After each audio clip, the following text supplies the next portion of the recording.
Davis talked about music being social music. Yeah. So that's an interesting take on that. You said Miles Davis mentioned about music being social music. That's the kind of music he liked. It. He said he. I totally agree with it. I do apologize. It's the first time I've been introduced to that term by him. So I'm glad that you brought that to my attention, because that's really one of the purposes I feel that music should be written, performed, presented to people. Just as it is important to entertain someone, I think it should be just as important to educate someone, to inspire someone, motivate someone. You don't get those facets while being entertained for the most part. So thank you for introducing me to something that allows me to feel more comfortable and confident with regards to my music. Yeah. Well, apparently Universe put it out there because they wanted me to share it with you as well. There you go, and you just did it. So thank you. Yes. So as you put together this music, I'm always created by each individual's creative process. Mm-hmm. Like how do you write your songs? Like for yourself, let's start with that. Is there a special do you have like a, everybody has rituals that they may do. Do you have a thing you have to be in a certain environment to start off with? Like what environment you normally create for yourself first to start off? Honestly, Dior, every song is different. My mind goes back to the single that is from the Mind Rush CD, the first single that we released, which is called FYI. When people stare, can't help but share a smile. Then I wink my eye and say, she's the one that I adore. I was in my living room up in the front, and during that time I had a keyboard up there close to the window. Sometimes I like to look outside when I'm practicing.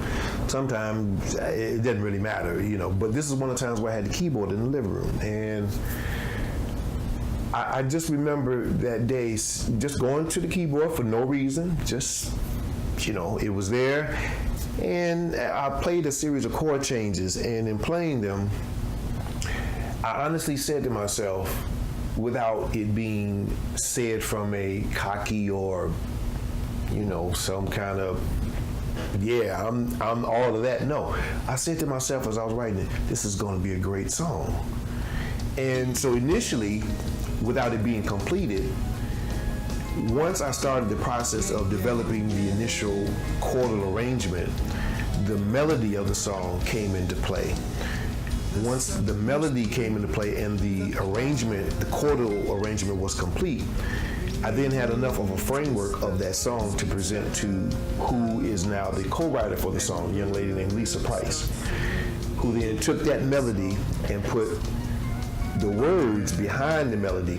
But the way in which she did it, though, was so clever in that if you hear the song, you listen to it, it's speaking about a man who is speaking so highly of this woman that he has now come to view her as, his one love. So the fact that a woman, Lisa Price, was able to portray and convey that information from a male point of view, that was one of the most incredible experiences I've ever musically had with regards to one of my songs. Again, getting back to your initial question, it really just depends on what kind of space I'm in. I'm not really as creative as I could be when I am inundated with paperwork or a certain schedule that requires me to be someplace at a certain time, because I'm a very detailed person. Whatever is needed then, that's where I try to be. So there have been times that I have come back here to the keyboard at 4 o'clock in the morning because of not being able to sleep well, or just, maybe I slept earlier that day and I just happened to get up, and I'll go to the keyboard feeling like, well, this will be the great or the best time to do it, and nothing will happen. Nothing will come out. So it really, at the end of the day, it really just depends on the purpose behind it. I try not to write a song or craft a song because as a songwriter, you should write 20 songs a day. You know, no. It just doesn't work like that for me. You know. So you're not as strict as to say, every day in the morning between this time and this time I'm gonna write something. No. So it kind of comes a little bit more instinctive, if you will. Yes, and if I could give you an example, I try as hard as I can, Dior, to go to the gym 3 times a week, Monday, Wednesdays, and Fridays, and try to go at 5 o'clock. It never works because my life won't allow me to be that scripted. It has to just happen. You should make it a priority, but the priority shouldn't precede. Just be prepared. When it happens, when you know it's time to, when it's time to go, when you're available to go, you make it happen. But to be stamped, to do it like that every day, no, I wouldn't enjoy the process then. Now, are you creating music based off of concepts you have for an album? Does that play a role in this at all? Now, sometimes, and in this last case with the Mind Rush CD, yes, because I knew that it was time to release a new CD, I was a little bit more focused with the development process, meaning I knew I needed to have 10 songs. Well, I need to have these 10 songs finished by this album actually took me 7 years to do, but that's a combination of, from a financial standpoint, I was also traveling a lot, and I didn't have enough energy and space to allow me to overlook those 2 entities. Obviously, the money entity was much more important than the travel aspect. So the answer to your question is yes. If there is a project that requires a certain type of deadline or looking at it from the necessity, for instance, I'm releasing 2 Christmas songs for the Christmas holiday. And in this case, you want to try to get that type of music done by the end of October, so that you have that holiday period to start focusing on the promotion of it.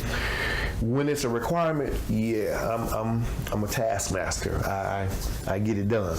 But if it's just something that just has no timeline to it and really requires my freedom in the thought of creating it and the process of creating it, then I just get it done whenever. As a musician and as a composer, what would you like your legacy to be when it's all said and done? How do you like people to kind of think about you? As a musician? As a musician, yeah. I would want someone to think of me as it pertains to the statement you conveyed to me from Miles Davis, that I have to have that now as a part of my mantra, that musically and song titles, I try to combine the music that I write with the song title. Each song has a specific point of reference. And I try to make sure that my point of reference is as universal as possible. Example, Mind Rush. The term Mind Rush is a way in which we as human beings are, on a regular and daily basis, we have as many as 50,000 thoughts, if not more, during the course of a day, by which those thoughts are the reason behind things that you see. You said it today as an example about someone having thought about McDonald's before there was a McDonald's, or before what we see or what we know as McDonald's. And so with that in mind, the song that was musically written with my good friend Aaron Mudbone Turner, he's the co-writer for Mind Rush, was by me a way in which to allow people to embrace these thoughts that we have.